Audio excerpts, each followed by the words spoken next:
In this exercise tutorial, I'm going to be showing you how to do an oblique crunch, but we're going to be doing this on a Swiss ball.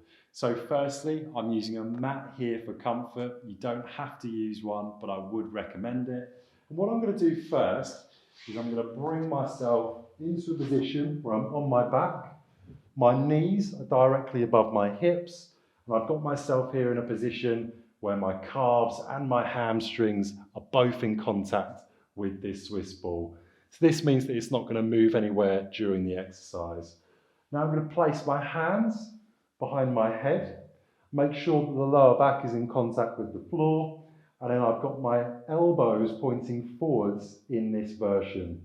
Now what I want you to do is think of, you're not only going to crunch up, but across as well.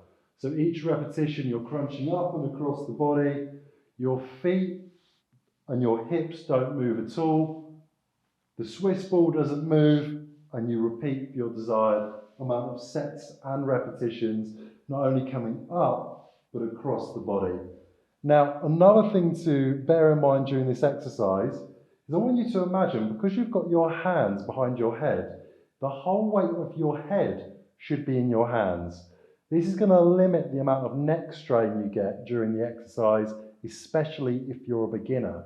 So when you're doing your crunches up and across the body, what you should notice is you should feel the weight of your head in your hands as opposed to your neck straining to keep the head up.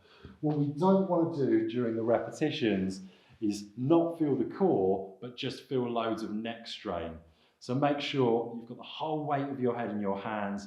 You repeat that for your desired amount of repetitions and sets, and that's how to do an oblique crunch on a Swiss ball.